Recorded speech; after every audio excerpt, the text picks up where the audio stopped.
So if you remember at the beginning of the sessions, we've seen that some primitive variables like integer, type, float, double.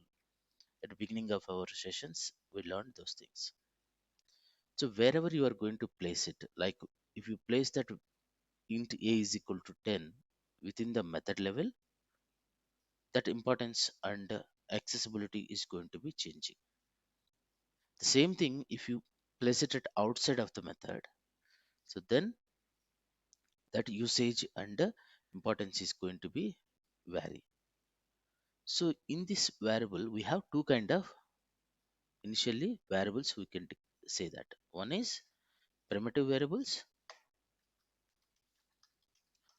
another one is reference variables. So reference variables and primitive variables, if you see, the first one is primitive variable. So we seen this kind of programs at earlier. Int a is equal to 10, int b is equal to 20, likewise. So wherever you are going to see these kind of things, int a is equal to 10 and all. So this a is nothing but a reference to the value 10. So this 10 is primitive value. This is primitive variable. Okay. Similarly, reference variable, if you see, if you write it a string s1 equal to new string of, you put it some name as, I just put it as it like this. So whatever the object you have created, new string Gary. So here this string object, the reference is s1. So this s1 is holded the string object. So these kind of things we call it as a reference variables. So again, whatever the variables we have, so all the variables again we can split it into three types. Like whatever int a is equal to 10 you are writing, or string s1 is equal to new string, this reference, the based on the place, okay, you the position, the purpose you are going to do that, then its a usage is going to be different. And those kind of variables we have three types, like instance variables, static variables, and local variables. So what does that means? Instance variables and static and local variables. So if you see here, again, based on the position and place, we can say three kind of variable types. So the first one is instance variables, number two static variables, three local variables. So whatever the place you are going to do that, so based on that, it's going to be vary the variable behavior. If you see the first one, instance variable, so instance variables is nothing but instance. If you see that instance, the naming convention means instance means it's like a object behavior. So we call it as object creation or instance creation. That means both are same. If you see this program at left side, string s1 is equal to new string of. That means here you are creating the object. You make the instance. You make the instance of s1. S1 here is pointing to new string object. Similarly here, whatever the variable you are going to create, that will be having object behavior. Object behavior means whatever the object you created, once the purpose is done, when you close the method, so then that particular class execution is completed and usage is done, then it will be cleared at a backend by the garbage collector. So here, whatever the variable you are mentioning, that variable will be accessible till that object is alive. So how it looks like. So let's see that one program here itself. I'm going to write one program, class instance variables public static void main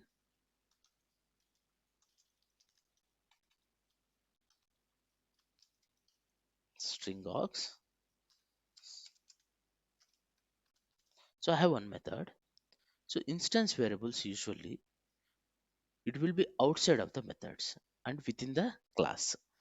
See int a equal to 10. So whatever the variables you are writing, so here I wrote int a is equal to 10. Where is the position this one? It is within the class. So within the class, but outside of the method. So these kind of things is called it as a instance variables or global variables. So it has two meaning. One is instance variable or global variable. Anything if you call it same meaning.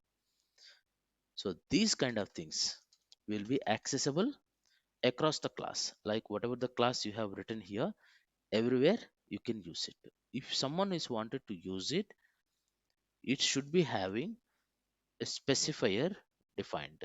So if you write like this will be having default access modifier or specifier behavior. Already we covered that concept. Just go through it previous one. So whatever the access you give it, then this can be accessible. So let's come to this within the class. So within the class, you can able to access it by using object creation. So how you can do that? Let's make the object instance variables some a already a is used. So instance of new instance variables of. So now I create the object for this class, then instance dot a. So if I give it like this, instance dot a, that means I can get a value as 10. So if I make it another object, so the same one, if I make it another object with the different this one, it's a calling. Let's give it as the name as instance 1 is my reference variable. Name change it to 1. I have two objects, one is instance and another one is instance 1. So here if I use instance a equal to 10, then the same value will come. So before that what I'm going to do, let's put it a equal to 200. So now my value will be changing to 200. If I make it another object with the same, if I print it, the output will be here 200. Okay, and again here if I use the a is equal to 10, it's overridden. Like a already you change it to 200. Okay, so now it will be changing to 200. Instead of that, if I change it to instance 1, okay, dot a, so that means here whatever a value, if I give it like this, then here it is 10, instance of 1 equal to 200. So this one if I change it to specific value to this object, then I can get that value as within the object level. But if I use another object, then this object value will be same for that. So that means whatever the value you are going to give it, that value will be applicable for that particular object itself. Other side object will not be accessed. The next thing is if I'm not giving anything at here, imagine I didn't specify anything. Int a is equal to I'm not giving any value. So if you're not giving anything, you won't get any compile time error. So in this program here, the first thing will be 0. Who has given this 0?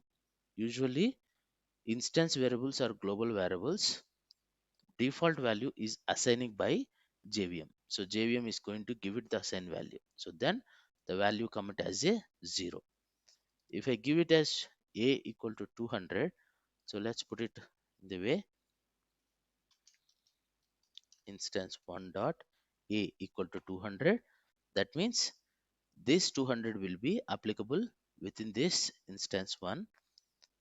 Instance 2, 2 dot a means again it comes to 0.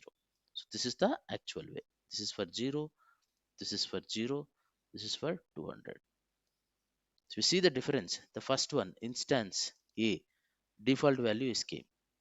The second one, you overriding a value with the 200 for instance one object only. So this one, if you print it, you can get it as output as 200. Okay. So just imagine I was not written print out. Okay. So if you print this one, it will be like this. S out. This is also S out. S out means it's like a system.out.println. Okay. If you check this program, whatever the value you have given for object level, okay, like global level, so that will be vary based on the object to object. So this is behavior of instance variables. So this will be alive whatever the value you have given till this object reference, whatever the object you created, instance 1, instance 2, then this variables will be it's cleared by the backend. Okay. So the live, like the accessibility of this int a or till it will be accessible whatever the object, it will be alive in the memory. So that kind of things is called it as a instance variables. So instance variables, we're just summarizing. It will, its declaration will be outside of the method within the class. Okay. And whatever the access modifier you used, like public or private, like that. So if I use it as a public, so then my class, this particular variable accessibility across all the classes. And if you're not assigning anything, that means backend JVM is going to be assigned. And this instance variables can access within the method also. Okay. And the object to object, the value is going to be vary. If you see the first one, the default value came. The second one, you assign the value as 200 for only instance one variable. Then if you see the third object, it's coming as an instance variable. This is the way you can see the instance variables. Let's see one program for that. The same way we will run it in the program, how it looks like.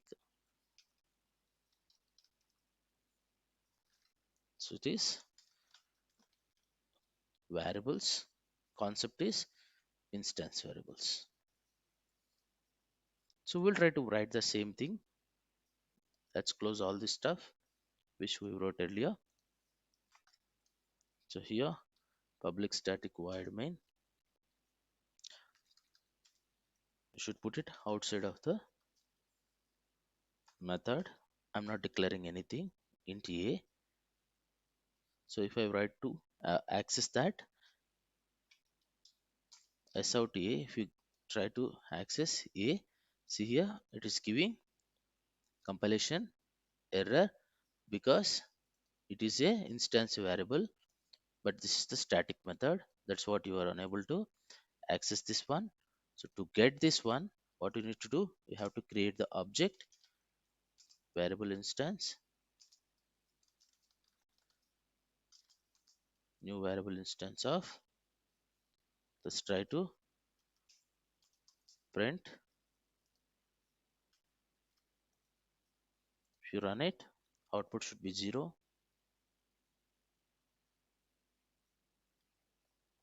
See, output is 0. The next thing is I'm going to copy the same thing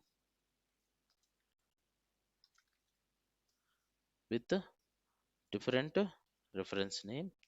Here, if I print the same thing, I also will get the same value because it's a different object with the same default value 00.